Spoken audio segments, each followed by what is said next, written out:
make the efficiency of where do the special ed people need to go to service the kids. We do have one program, like I said, that we're trying to implement, which is the language-based program that would require staffing that has been trained in that, and we do have a screening for students that may be suggested that this would be a good placement for them. But like I said, we have the lists. We think we know who could go in there. We're waiting to see if the money does materialize as we go through the budget process. But my question's more towards the general education students that were grouped together in elementary, and certainly I recognize the social impact of separation at the new school, but I recall the days of, and I don't remember which houses had certain reputations, and it's based on the teachers that are there and the experiences perhaps siblings had, but there's always a preference that they want to end up in the red house or the green house. Is that not based on the level of learning? I can only speak to fourth grade to fifth grade, right. But what we do is try to create equitable classes. We use chart paper, line down the middle, males on one side, females on the other side, try to do an equal amount of children with high ability, middle ability, struggling students, so that it's an equal type class for each of the teachers. Inclusion, even beyond the special ed inclusion, but the learning abilities. Absolutely. Children that require Title I services, children that have ELL, children that work with a reading specialist, any of those kinds of things are what we look at as we create all this, and that's why we do it on sticky notes, because if I need to put one here and one there, and then we tape them down after we do it so they don't blow away as we're typing up lists, but that's how it's done from fourth to fifth. Well, it's nice to hear that there's communication between the two buildings to identify the history. And even for our special needs students, when we have team meetings for fourth graders, a representative from the fifth grade comes, a representative from the middle school comes, so that they can get information on children, as well as give some information to the parents about what to expect. Well, thank you very much. That's You're welcome. Completes my questions. I think before we move on, we will, because we don't have a quorum, we should take a short recess. So we'll take a short recess. Where'd you get out? In case you need them. No, I'm good. What's the I don't know next? what happened. I didn't even know he left. Oh.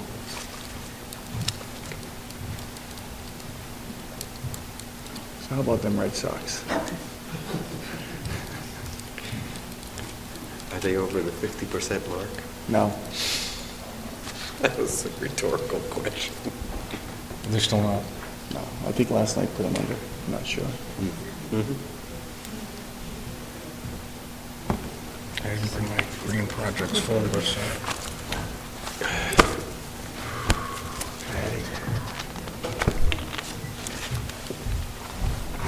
I did a whole one for him.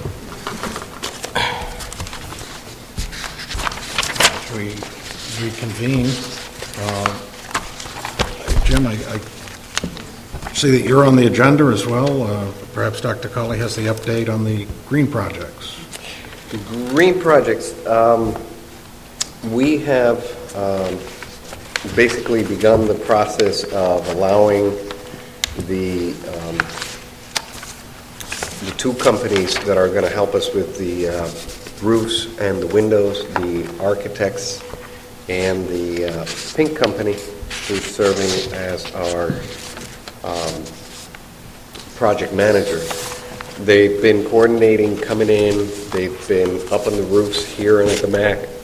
They have taken samples. Today they took samples of the window materials, in particular the edges around the windows here and at the middle school.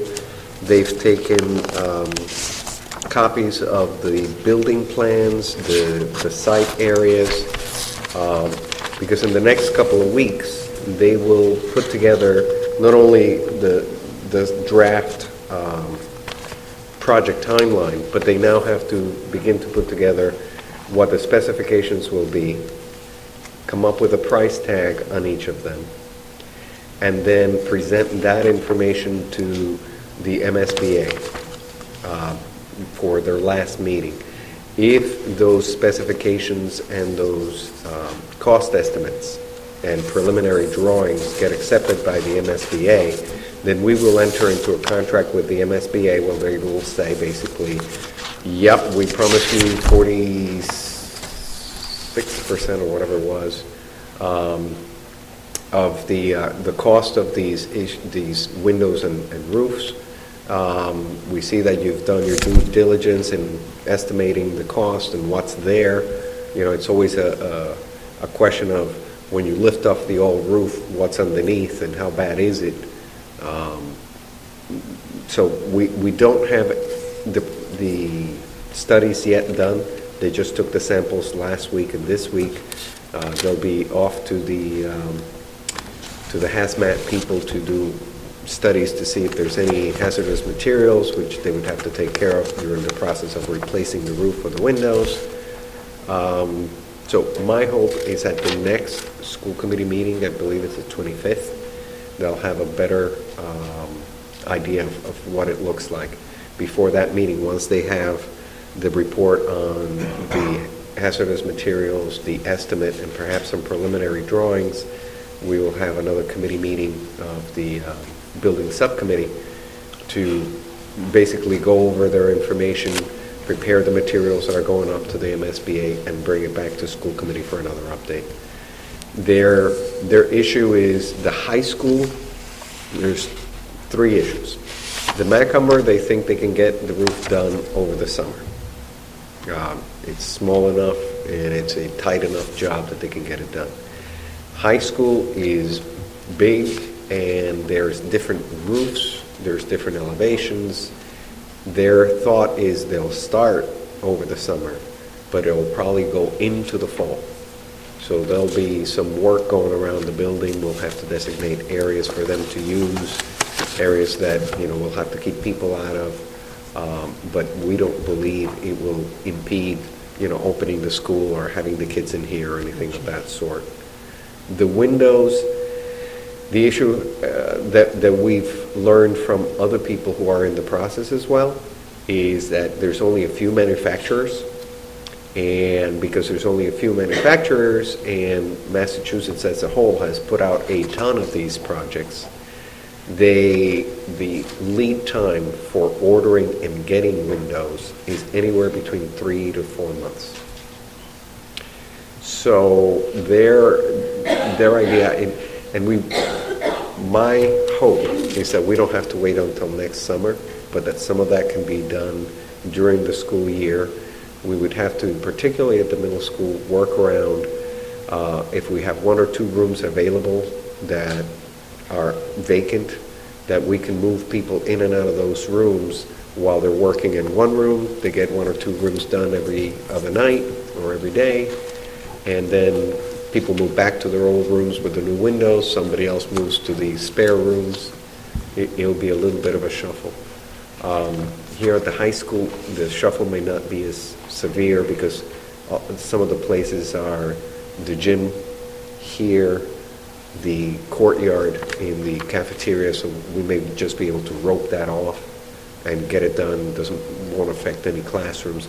There are a few classrooms that will be affected, and it may be having to use either this space or the auditorium for a day or so while they're working in the windows on that particular room, and then they can go back and use their old room. So there'll be a little bit of a disruption, but we're hoping to stay on target to get it done before the end of next year. Mr. Larrabee? Will we be doing query checks on any of the people working while students are in the building, if they're in the building working? We discussed that, and we said absolutely. And in fact, one of the things that I suggested to them is when we write the contracts for basically the contractors that are actually going to do the work, that the query checks go through my office rather than letting it go through their office. And let them know what's going on. Yeah, that way we will know who is in the building. So that will be